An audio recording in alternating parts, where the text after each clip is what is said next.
time for my fitness update. I have not filmed in a very long time, so I'm excited to catch up. I might be a bit rusty. I have my notes page filled with everything that I want to say, and before I get into it, I guess I just want to give a bit of a disclaimer that I am going to be talking about weight loss, calories, exercise, food. So if that is something that is maybe triggering for you, this could be a video that you might want to skip. My last fitness update was at the end of 2023, the start of 2024. My goal was to lose body fat, and I think I got to around 25% body fat. And my goal of the year just gone, 2024, was to build a bit of muscle and then lower my body fat for my holiday that I've just come back from. During that kind of muscle gain phase, which was spring, summer, I did not track my calories, and even during my cutting phase, I just don't track calories. It doesn't feel right to me. I'm sure it's more effective if you did, but just not something that I can be bothered with, or mentally that I think would be that good for me. So in terms of food, I was eating mainly whole foods. I was eating quite freely, going out with my friends, no major restrictions. And when I cooked at home, it was,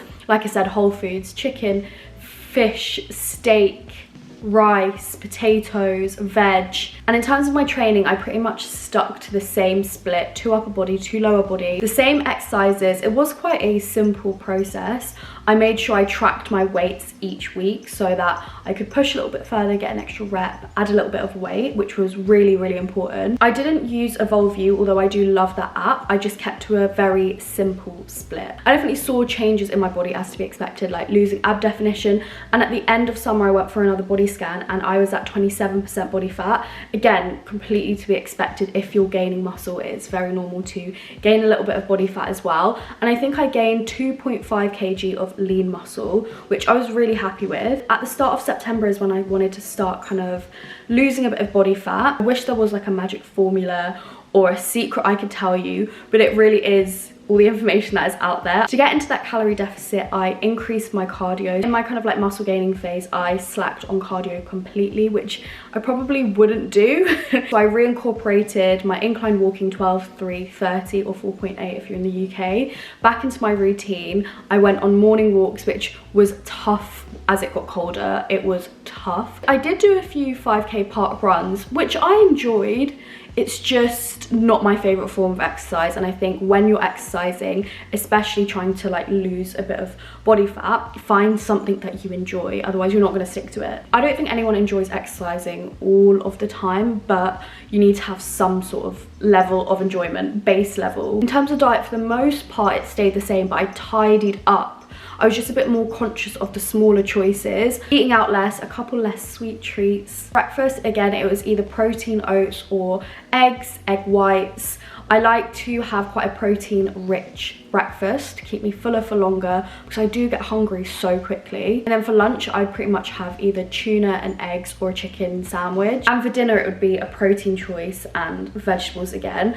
I don't take a lot of pictures of my food and stuff because it's not aesthetic. In fact, some of the meals I was eating during the muscle gaining phase and the kind of cutting phase, my friends were like, "Alice, what is that?" Because to me, it all goes in the same hole, do you know what I mean? And I'm also like the least fussy eater ever, so I was doing some mad combinations. I also really love mackerel, so I was having mackerel and eggs. I'm also cooking for one, so I don't really care what it looked like, as long as it was like tasty, filling me up, and was high in protein. I would like to share more of my meals, so maybe I will work on making things look a little bit more presentable, but I feel like it's real. Not every meal is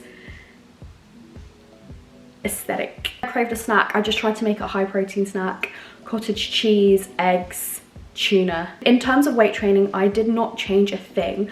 I kept the program the same. I kept tracking my weights. I did find progress was a little slower. My body didn't have those extra calories to kind of progress as quickly. December is always like a very busy month in terms of work events, my birthday, Christmas, just socializing in general, and I really tried not to restrict myself. I was enjoying myself as much as possible, and then just trying to be more conscious when I'm at home, getting those steps in and being consistent. I had another body scan in December and I was at 22% body fat, so the lowest body fat I've ever been at. And I wasn't expecting to gain muscle at all because I was in a calorie deficit, but I managed to gain a little bit more muscle, which I was really happy about. I feel like people don't really talk about the mental health side of things. It was difficult at times, and I wish I maybe started a little bit earlier, so it was more gradual. At times I was getting quite intense cravings, I was getting food noise, and that's when I really needed to listen to my body. And I can't imagine what it's like to be a bodybuilder on prep. Here's me in like a little calorie deficit, just trying to get some ab definition. Especially in winter, at times I was feeling low energy, cold. It's not easy at all. I think there's a really fine line between it all. You don't want to fall into that kind of disordered eating thought pattern. So I think my main advice is to be kind to yourself, be patient. It doesn't matter how your body looks if you're not happy and you're not sane. The most important thing, otherwise you will be miserable throughout the process and after, so there's no point. Do you know what I mean? What I've learned and what I'm changing this year is I probably won't go into such like a muscle gain phase. Maybe gradually. It was definitely an efficient way of building muscle, but I don't think I felt the most comfortable in that phase. In an ideal world, I'd stay a little bit leaner and understand that the muscle growth might be a bit slower. Last year was really the year of the pull-ups, the upper body. I love training upper body. I really progressed loads. I think I got my first, or attempted my first pull-up in March, and now I can do reps, which I'm really proud of. But I think I am going to drop an upper body session and just stick to more like calisthenics, pull-ups, push-ups, dips, because personally for me, I feel like my upper body grows really quickly, so I want to keep things in proportion for my like body type. This year I want to keep my cardio a bit more consistent. Other points I wanted to cover, I often get asked how to target belly fat or get a flat tummy or arm fat, and you can't really, well, you can't at all target specific areas. When you lose body fat, you're losing body fat everywhere. I typically tend to gain all my weight around my midsection and arms, and I do feel like that's the last place I lose it as well. And also genetics. I think it's hard to see on social media a lot of times people who are very naturally blessed in that department. Sometimes I would get a bit down about it because it feels like you're fighting an uphill battle and you're having to put in so much work for what people have kind of like naturally.